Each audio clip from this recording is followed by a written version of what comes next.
صورتحال ہے اس پر ان سے مشاورت کی ہوگی، کیونکہ بیرسٹر شہزاد عطا الہی جو ہیں وہ ایک اچھے قابل وکیل سمجھے جاتے ہیں، تو ان سے انہوں نے مشاورت کی ہوگی. اور یہ تھی ایک ملاقات. دوسری ملاقات جو تھی وہ اس سے بھی زیادہ اہم تھی، اور وہ اس سے زیادہ اہم اس لیے تھی کہ اس میں دو اہم ترین افراد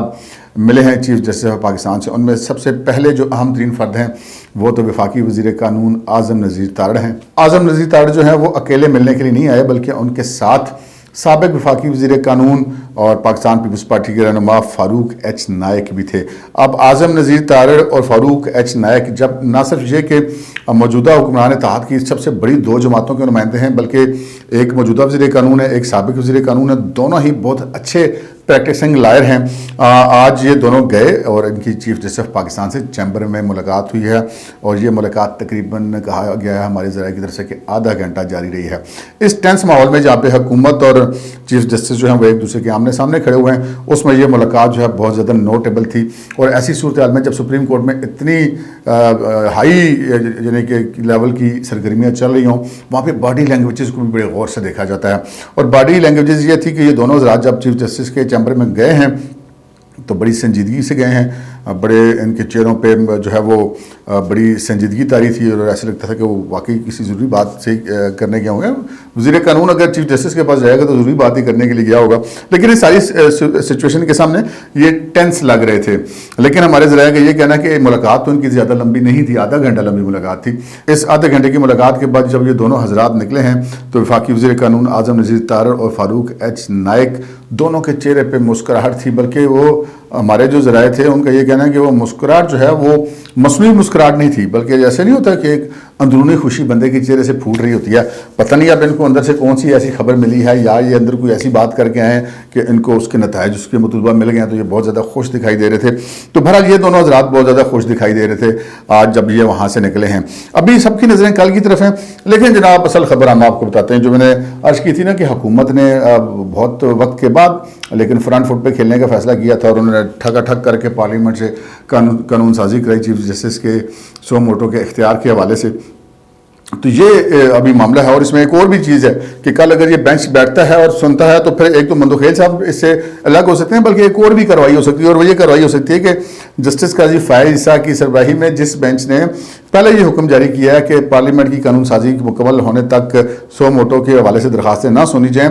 وہ اپنے حکم پر عمل درآمد نہ ہونے کے بعد نیا بینچ بننے کی صورت میں یا اس بینچ کے بیٹھنے کی صورت میں اپنے ہی بینچ کے خلاف توہین عدالت کی کارروائی بھی کر سکتا ہے. یہ بھی اس معاملے کا ایک پہلو ہے. لیکن جناب جو حکومت کی تحلقہ خیز منصوبہ بندی سامنے آئی ہے وہ بھی ہم سے سن لیجئے. اچھا ہوتا یہ ہے کہ جب کوئی ایسا کام کرنے کا فیصلہ کیا جاتا ہے نا جی، تو پہلے وہ بات کسی اور کے ذریعے سے کہلوائی جاتی ہے.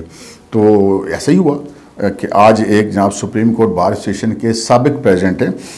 امان اللہ کنرانی، یہ بڑے قابل وکیل ہیں، بڑے سینئر وکیل ہیں، لازم بتا سپریم کورٹ بار ایسوسیشن کے صدر رہ چکے، تو سینئر ہی وکیل ہیں.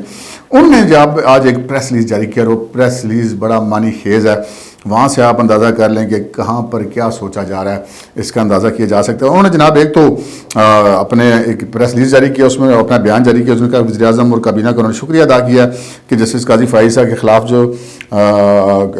جو ناجائز اور بدنیتی اور مبنی ریفرنس انہوں نے اس کو قرار دیا کہ وہ اس کے حوالے سے جو فیصلہ تھا اس کے خلاف جو حکومتی اپیل تھی کیوریٹو پٹیشن جو تھی وہ واپس لینے کا فیصلہ کیا. انہوں نے کہا کہ یہ بڑی خوش آئند بات ہے. اور ساتھ ہی انہوں نے پھر یہ کہا کہ جسٹس قاضی فائز عیسیٰ کا جو کل والا فیصلہ تھا جس میں انہوں نے سپریم کورٹ کو روک دیا تھا اس طرح کے کیس سننے سے، اس کا بھی انہوں نے تعریف کی. اور پھر اس بینچ کے ممبر کے جسٹس امین الدین کے جو 5 رکنی بینچ ہے اس میں نہ بیٹھنے کی بات کو بھی انہوں نے سراہا، اور ان کا کہ یہ ان کا ایک اصولی فیصلہ تھا اور یہ انہوں نے بڑے اعلیٰ ظرفی کا ثبوت دیا یہ کام کر کے. اور انہوں نے کہا کہ انہوں نے مطالبہ کیا کہ چیف جسٹس عمر عطا بندیال بھی اپنے ہی سپریم کورٹ کے اس حکم کو مانیں اور اس کو عزت افزائی کریں اس حکم کی، اور معزز بینچ کے فیصلے کا احترام کریں، اور عوام اپنی انا پر قائم نہ رہیں، اور بلکہ وہ چیف جسٹس صاحب جو ہیں وہ اس بینچ کا حصہ نہ بنے، یعنی کہ جو کل بیٹھے گا، اور اپنے جو قاضی فائز عیسیٰ والے بینچ کی جو سربراہی میں فیصلہ تھا اس فیصلے کا احترام کریں. لیکن انہوں نے یہ کہا کہ جناب اگر چیف جسٹس صاحب اپنی انا پر قائم رہتے ہیں، یہ انہوں نے اپنی پریس ریلیز میں کہا ہے، تو پھر عدلیہ کو تفریق سے بچانے اور عوام کے اعتماد کو بحال کرنے کے لیے سینئر ترین جج، یعنی کہ جسٹس قاضی فائز صحیح ہو سکتے ہیں نا، سینئر ترین جج تو وہی ہیں، کہ سینئر ترین جج